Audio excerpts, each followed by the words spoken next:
Praise the lord. ప్రభునందు ప్రియమైన సహోదర సహోదరులందరికీ నా హృదయపూర్వక వందనములు తెలియజేస్తున్నాను. మీరందరూ బాగున్నారా? మీరందరూ బాగుండాలని నా అనుదిన ప్రార్థనను నేను జ్ఞాపకం చేసుకుంటా ఉన్నాను. మీ యొక్క ప్రార్థన విన్నపములను కామెంట్ రూపంలో తెలియజేయగలరు. మీ కొరకు నేను అనుదినం తప్పకుండా ప్రార్థిస్తూ ఉన్నాను. మరియు మీకు కనుక ఈరోజు దేవుని వాగ్దానం యొక్క చిన్న వాక్య సందేశము అనుదినం మిమ్మల్ని ఆత్మీయంగాను బలపరుస్తుండగా రీతిగా ఉన్నట్లయితే, మీకు ఆశీర్వాదకరంగా ఉన్నట్లయితే లైక్ చేయండి, షేర్ చేయండి, సబ్స్క్రైబ్ చేయండి. మీరు బలపరచబడిన రీతిగా మీ ఆత్మీయులు కూడా వీడియోని షేర్ చేయవలసిందిగా కోరుతున్నాను. మిమ్మల్ని మీ కుటుంబాన్ని దేవుడు దీవించునుగాక. ఆమేన్. ఈరోజు నీ కొరకు దేవుని వాగ్దానం ఫిలిప్పీయులకు రాసిన పత్రిక 4వ అధ్యాయము 19వ వచనం. దేవుడు తన ఐశ్వర్యము చొప్పున క్రీస్తు యేసునందు మహిమలో మీ ప్రతి అవసరమును తీర్చును. ప్రియ సహోదరి, ప్రియ సహోదరుడా, దేవుడు ఈరోజు గొప్ప వాగ్దానంతో మనతో మాట్లాడబోతున్నాడు. అవును ప్రియ సహోదరి, మన ప్రతి అవసరమును తీర్చడానికి మన దేవుడు ఉన్నాడు. మన యొక్క ప్రతి అవసరతను, ప్రతి అక్కరను, ప్రతి వ్యాధి నుంచి స్వస్థతను, ప్రతి విధమైన సమస్యల నుంచి విడుదలను ఆయన మనకి ఇవ్వడానికి ఆయన సిద్ధంగా ఉన్నాడు. కానీ మనము ఆయన బిడ్డలంగా, ఆయన ఒక విశ్వాసులుగా మనము ఆయన మన కోసము మన కోసం తీర్చే అవసరాల కోసం ఆయన మహిమపరచకూడదు.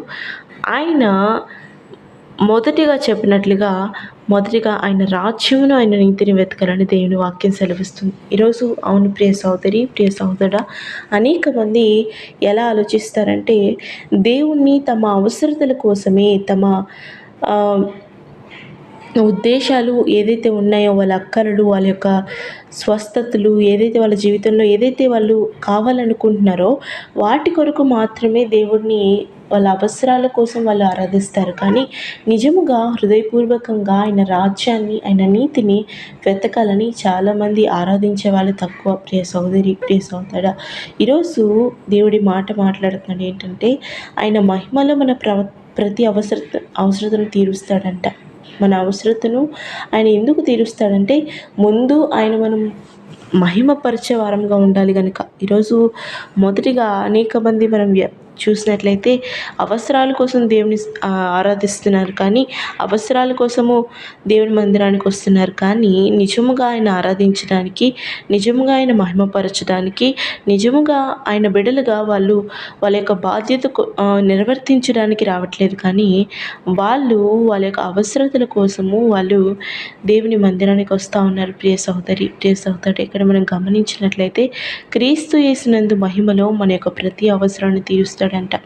అవును, ఆయన మన ప్రతి అవసరానికి తీర్చగల దేవుడు, ప్రతి ఒక్క పరిస్థితిని మార్చగల దేవుడు. కానీ వాటి కోసం మాత్రమే మనం ఆయన ఆరాధించకూడదు. ప్రియ సోదరి, ఆయన రాజ్యాన్ని, ఆయన నీతిని మనం మొదటి వెతికే వాళ్ళంగా ఉండాలి. దేవా, నువ్వు నాకు అది ఇస్తేనే నేను నీ మందిరానికి వస్తాను, ఇది ఇస్తేనే నేను నీకు కానుక చెల్లిస్తాను, నువ్వు నా జీవితంలో కార్యం చేస్తేనే నీ బిడ్డగా నేను ఉంటాను అనేది ఆ యొక్క విశ్వాసము చాలా అవివేకమైనది. ప్రియ సహోదరి, ప్రియ సహోదరుడు, ఈరోజు నువ్వు నీ యొక్క విశ్వాసం ఎలా ఉండాలంటే దేవుడు నీ జీవితంలో ఏది ఇచ్చినా ఇవ్వకపోయినా, ఏది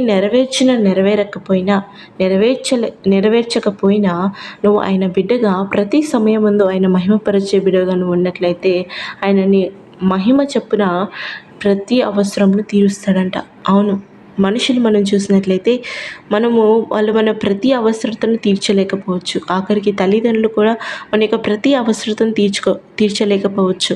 ఎందుకంటే వాళ్ళకున్న బలాన్ని బట్టి, వాళ్ళకున్న పరిస్థితులు, ఆర్థిక పరిస్థితులు బట్టి, వాళ్ళకున్న శక్తిని బట్టి వాళ్ళు తీర్చలేకపోవచ్చు. కానీ మన దేవుడు వాటన్నిటికంటే అతీతమైన దేవుడు. మనకి ఏది అడ్డు లేదు. ఆయనకి ఏ విధమైన ఆర్థిక సమస్యలు, ఏ విధమైన అనారోగ్య సమస్యలు, ఏ విధమైన లిమిటేషన్స్ అనేవి దేవునికి లేదు. కానీ దేవుడు మన అవసరతను ఎందుకు తీర్చలేకపోతున్నాడు, మన జీవితంలో ఎందుకు కార్యం చేయలేకపోతున్నాడు అంటే ఆయన మహిమపరిచే బిడ్డలుగా మనం లేవు కనుక. ఎందుకంటే మన అవసరతల కోసమే, మన యొక్క అక్కరల కోసమే ఆయన మహిమపరచాలని మనం ఆలోచిస్తున్నాం కనుక. అవి ఇచ్చినా ఇవ్వకపోయినా మనం మహిమపరచాలన్న ఉద్దేశం మనకు ఉన్నట్లయితే ఆయన మన జీవితంలో మన ప్రతి అవసరాన్ని తీర్చడానికి సిద్ధంగా ఉన్నాడు. ఈరోజు మన యొక్క ప్రతి అవసరాన్ని కూడా దేవుడు తీరుస్తాడు. ఆమేన్. ప్రేమ కలిగిన తండ్రి, మహోన్నతురానికే వేలాది స్తోత్రములు చెల్లించుకుంటున్నాం అయ్యా. ఉదయకాల సమయంన బిడ్డలతో మీరు మాట్లాడిన రీతిని బట్టి వేలాది స్తోత్రములు చెల్లించుకుంటున్నాం. అవునా తండ్రి, మా యొక్క ప్రతి అవసరతను అయా మీ మహిమలో తీర్చి దేవుడిగా ఉన్నావు. మా ప్రతి పరిస్థితిని మార్చు దేవుడిగా ఉన్నావు.